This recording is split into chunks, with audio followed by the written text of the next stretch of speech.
Bagaimana memahami hadis yang mengatakan tidak masuk surga tanpa hisab seseorang yang meminta diruqyah? Apakah termasuk ruqyah syariah? Karena saya pernah ingin diruqyah tapi tidak jadi karena diberitahu hadis tersebut. Allahu a'lam. Ini sudah berulang kali sebenarnya saya luruskan teman-teman sekalian tanpa mengurangi penghormatan saya kepada para asatidzah atau duat yang telah menyampaikan kalau yang dimaksud adalah termasuk ruqyah syariah, gitu kan? Teman-teman sekalian, saya ulangi kembali hadisnya. Hadis ini diriwayatkan oleh banyak ya ahli sunan juga, kalau saya tidak salah diriwayatkan Imam Ahmad. Kata Nabi SAW, akan masuk surga dari umatku 70.000 tanpa hisab. Perhatikan cirinya Nabi sebutkan. Yang pertama, tidak bertatayur. Tahu apa tatayur? Gantung nasib dengan benda. Pernah saya jelasin, tangan kanannya gatal mau keluarin duit, tangan kiri kanan mau dapat duit. Ini dusta tatayur, nggak ada. Matanya kedap-kedip, alisnya kedap-kedip, ini mau dapat inilah, mau inilah, semua khurafat. Hari Selasa itu adalah hari sial lah, apalah macam-macam. Kalau rumah kayak feng shui orang-orang non muslim itu kalau ada kayu menghadap begini nanti akan jadi musibah kalau tidak ada cahaya di sini, macam-macam. Ini semua tatayur, nggak boleh menggantungkan nasib sama benda. Ini larangan bukan? Larangan atau perintah ini? Larangan. Baik. Yang kedua, sabda Nabi SAW setelah tidak tatayur, tidak bertato. Larangan atau perintah ini? Larangan. Berarti ada larangan ya.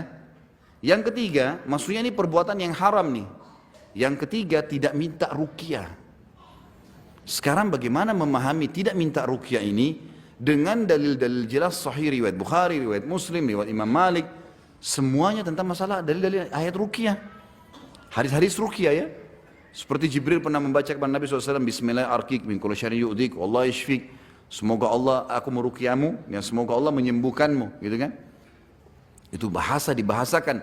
Nabi SAW pernah kena sihir dalam hadis Bukhari oleh Lubab ibn A'sam. Lubab ibn A'sam, orang Yahudi dari suku Za'far, yang mengambil sisir Nabi SAW dan rambutnya kemudian ya disihir, dimantrain. Lalu Nabi SAW ruqyah, membaca ayat ruqyah, memerintahkan para sahabat melakukannya. Pernah Nabi SAW mengambil pelapa kurma lalu menepukkan ke badan seorang sahabat yang merasa terganggu oleh syaitan sambil mengatakan, ukhruji aduallah, keluarlah wahai musuh Allah. Itu pernah ada riwayat banyak. Gimana mempertemukan antara perintah agama ruqyah, pengobatan nabawiyah, dengan hadis yang mengatakan ruqyah tadi ini dilarang. Teman-teman ulama hadis menjelaskan, sebagian, tidak semua tentunya, mengatakan bahwasanya yang dimaksud dengan ruqyah dalam hadis yang pertama 70.000 itu adalah secara etimologi, secara bahasa. Karena selalu dalam buku-buku fikih kita ada namanya lughatan wa istilahan, lugah, bahasa dan istilah, gitu ya. Selalu misalnya kalau kita baca buku fikih tentang sholat, pasti sholat itu dijelaskan dulu. Sholat secara bahasa apa sih? Doa.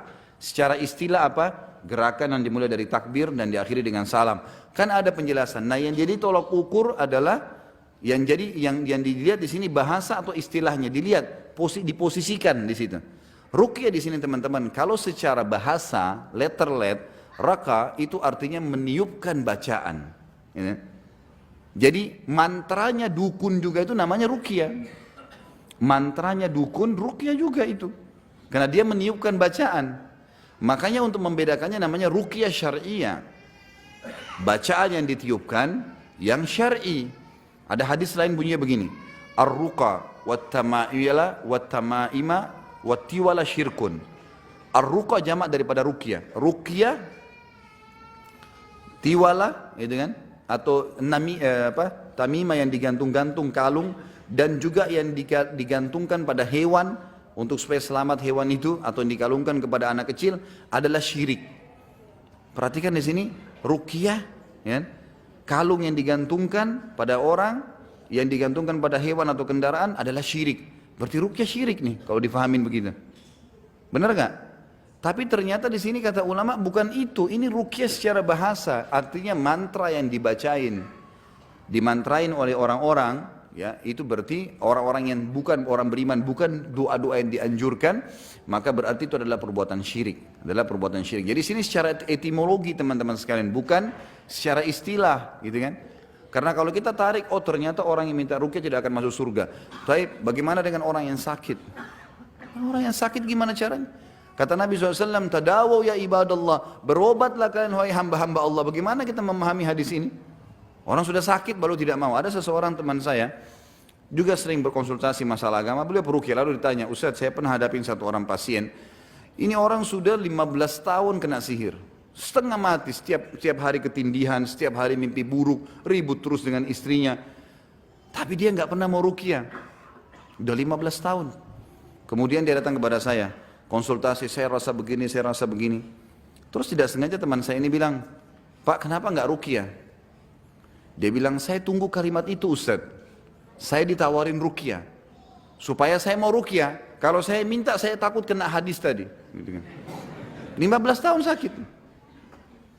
Sama orang ke dokter, dia bilang apa? Dok, saya tunggu dokter nanya, mau berobat nggak? Gitu.